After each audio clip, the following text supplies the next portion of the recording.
Much like the word justice, the word care is being used and abused and tagged on at the end of sentences and at the end of words in order to try to provide some clout for it. So when we talk about social justice, you can rest assured that almost always, especially if a leftist is using the term, they mean somehow some form of intersectionality, wokeism, or just flat immorality.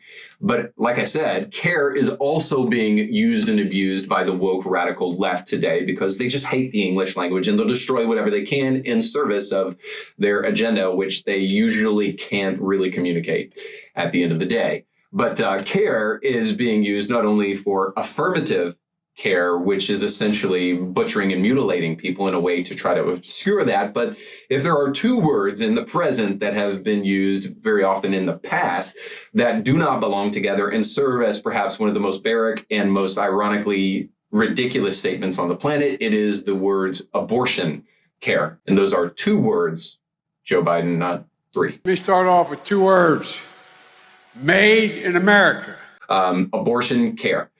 Because obviously we understand that abortion is not care. Abortion is murder. There's no way to conceive a way in which abortion is actually caring for anybody, not even the mother who might think that an abortion is the best way forward for her, because obviously we understand that it is incredibly traumatic and obviously something that takes an emotional toll on that person for the rest of their life. So abortion care is certainly not care for the baby and certainly not care for the mother. Now, to kind of parse this as illustratively as I possibly can, Amnesty International is the home for all wokeism, or the place where great ideas come to be destroyed and sacrificed on the altar of human sacrifice. This is the place that consistently promotes things on their Twitter, like love is a human right. Good luck trying to get them to actually explain what they mean by that. But of course, you understand it doesn't actually mean that people should be allowed to love, because of course they can love whatever they want. What that actually means is that the government should be behind endorsing every form of love. Bestiality, pedophilia. So love actually isn't a human right. Love is a virtue that demands morality be attached to it. But that doesn't stop Amnesty International, who has no sense of morality, to also go on to say things like trans rights are human rights. Oddly enough, the ability to live without the fear of being killed in the womb never even enters on the radar for Amnesty International.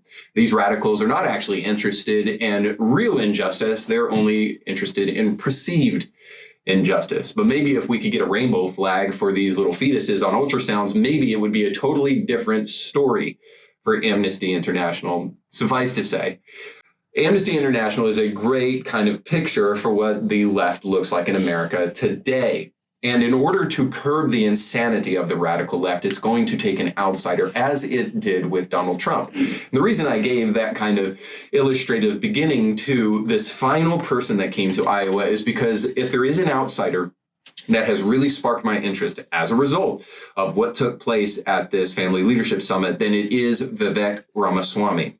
He speaks about two things in particular, and we'll do them in this order. First of all, he speaks about the importance of faith for Americans and how we've just kind of ejected our faith in the present and how we are consistently looking for ways to try to scratch that itch for the God-shaped hole inside of each and every one of our hearts. And this is where so much of wokeism comes from, because as G.K. Chesterton said, that once you stop believing in God, it doesn't mean you start believing in nothing. It means you're willing to believe in anything. So in other words, that vacancy left where Christian traditional values used to reside will be filled by something. And as we're seeing in the present, it's being filled by the most ridiculous, inane stuff you could ever imagine. So Vivek speaks about faith and the importance of faith and realizes that, hey, if we're truly going to believe in what America is supposed to be, we have to undergird and protect religious liberty and faith. But he also speaks about abortion in a way that I think very few Republicans do. And so let's deal with faith first. So here's a clip of Vivek speaking to Tucker Carlson about the importance of faith in Americans' lives. And I see people my age in particular across this country who are not doing well, because we're starved for purpose and meaning. The people are looking to be part of something bigger than ourselves, and yet we've lost the things that used to ground us. Faith, patriotism, hard work, family. These things are gone, and so we're lost in the wilderness. and then we latch on to whatever the other side serves up for us. We could wokeism, transgenderism, climatism, whatever it is. These are symptoms, drug addiction, depression, suicide, you name it. These are symptoms of a deeper void of purpose and meaning in our country. But Tucker, I think the good news in that is I think our country's not doing well, but I think that this is also our opportunity as a movement to level up and fill that void, that vacuum, with our own vision.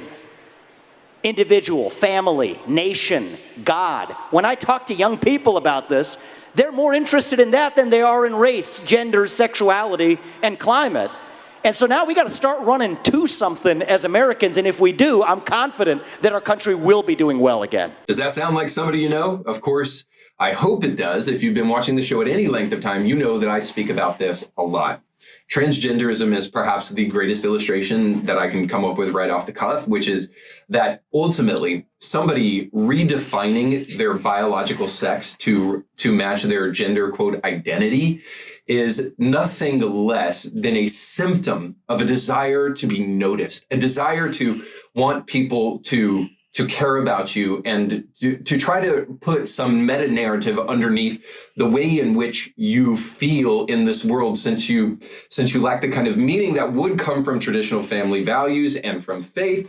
You're looking for something to fill that void, and especially in a social media saturated culture, the way to do that online is by coming out of the closet and letting people know that you're trans, because if there isn't a surefire way to get likes on social media other than that, I don't know what it is. Much like cutting in the 90s, when young people, specifically girls a lot, but both boys and girls, would cut themselves just so that they would feel alive. And it was said by many of these people that they would cut themselves just so that they could see their blood, so that they could know that they're real, and so that they could know that their pain it matters, and that you can externalize the pain that you're feeling inside. And cutting was nothing less than a cry for attention, to know that your life matters. And there's some cheap ways to do that in the present on social media, among other places. And one of those ways is transgenderism. And so ultimately, the idea of transgenderism is not just a plea for attention, but it's also this. When you do not have a sovereign God in your life to believe that your life has meaning and purpose and that things are working out according to how they are supposed to work out, well, ultimately, you have to take some of that into your own hands. And then, of course, the biological sex that you were assigned at birth based upon that little insignificant penis that you have, or the opposite of that, well, of course, the way that you can take that into your own hands to try to prescribe some type of sovereignty to yourself is to say, well, actually, my gender is really what's more important than my biological sex. That's just an unimportant part of my anatomy. And of course, surgery can change all of that, and I can dictate it myself. So why do I need God to tell me what my biological sex is, or to create me a certain way, to create me male and female? I can create myself in my own image, is essentially what transgenderism is. So ultimately, all of that is just an indication of the God-shaped hole that each and every one of us have in our heart. If we had a return to biblical values and biblical ethics, and more importantly, to the God that created those things, it would absolutely revolutionize our lives. We would know why we're here. We would have a greater sense of purpose and a greater sense of meaning in this earth. If there's one thing across the board between left and right that everybody wants, it's to know that their life matters. And there is one singular place where you can get that, where you don't have to cut off your body parts to get it. And by the way, you don't really get it there. There's only one surefire way to get that, and that's to go to the Creator who created you and ask him why you were created. Now, many of you will disagree with that, but I defy you to provide another explanation for so much of the craziness going on in our culture today, if it is not the fact that we are living in a post-Christian nation. Now, finally, the big crescendo of this more than 20-minute conversation that Tucker had with Vivek comes in light of a conversation about abortion. And Vivek is giving us kind of one of his campaign trail stories, and he's talking about a woman that was yelling in an audience and was getting irate, and security was starting to take her out. And he asked for that woman to be brought back in, composed her a little bit, and said, hey, listen, I'll let you ask a question, but you have to let me respond. And once they agreed, the woman gave her question about abortion, And here is Vivek kind of talking about how that exchange went. And I think it's very important for us to pay attention to. Yeah, and it felt wrong to me, right? Because she came here to make a point. She was totally wild in the way she was making it, but I'm watching her walk out the door. She's at the back of the room now, and I said, this doesn't feel right. Right, because as I said earlier, you tell people they can't speak, that's when they scream. You tell people they can't scream, and she was screaming. That's when they're going to go tear something down. So I said, no, bring her back. We gave her the mic. I said, I promise, you ask your question, but I promise I get to answer it in return. She agrees to that. It turns out she's a pro-choice advocate, a my body, my choice person. I was going to the state legislature on Tuesday morning. I think she must have known that, came to this event to protest my being there. But I give her the mic. She's just talking for, 3, 4, 5 minutes. But by the end of it, it actually turns out, the story comes out that she's a single mother who did bring her daughter into the world. And the things she was saying were things like, my daughter is successful. I don't want you to look down on me. And I thought it was beautiful that the more she started talking, the more she started making our very point of why we believe in protecting life. And so I said, disagreements aside, you are a mother. We celebrate that. The audience applauded. It's why I love Iowans. Wow. She broke down in tears and left. And so I'm moved by what is possible in our country. Our country is broken. We are spiritually broken. We have a spiritual void in this country. It is our job to step up and fill that void. Well, I can tell you, not only is that a heart-wrenching story, but I've also actually seen that in my own life. People who are adamantly opposed to what you believe and what you think, and having a conversation with those people, very often, if you have the opportunity to kind of break away from the talking points surrounding these issues and actually get to the heart of what these people are saying, very often you will find that their ideas are built upon a flimsy house of cards, a house of sticks that can be blown over in a matter of moments. And that is exactly what Vivek kind of revealed here as he was speaking to this woman.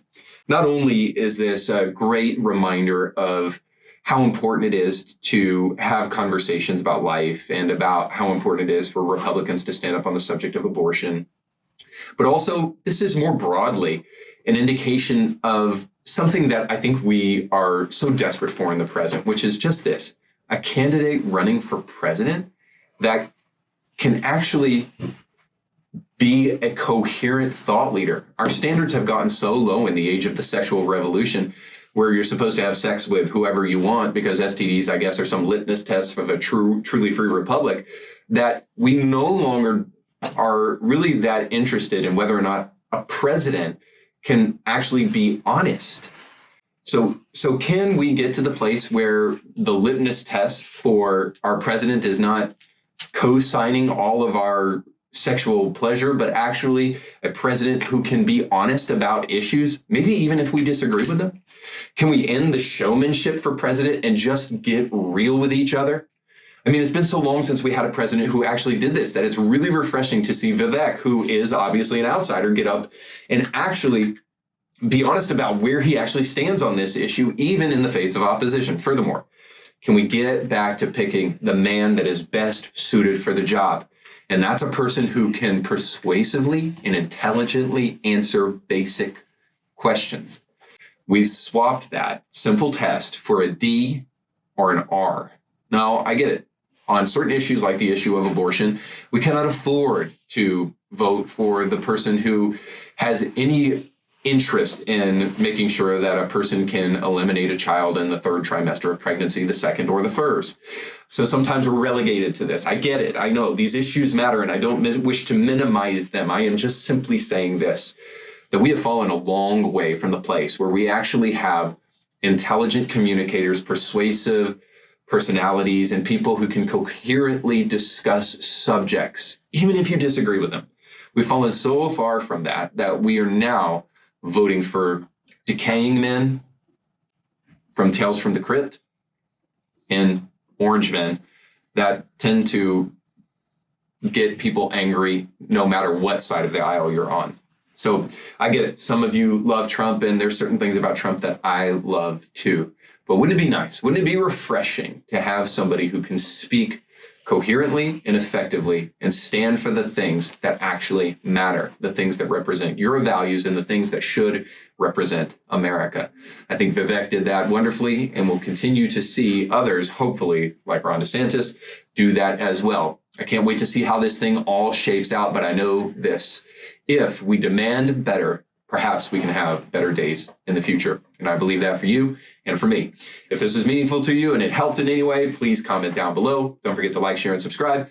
And most importantly, go with God. So you just got done watching a small excerpt of a much larger episode. You can find the link to that full episode down below in the description of this video. So you definitely want to check that out, because if you like that clip, you'll like the much larger episode. And while you're at it, don't forget to like, share, and subscribe, and click that little bell to be notified when great new episodes of Indie Thinker come your way. Thanks for watching.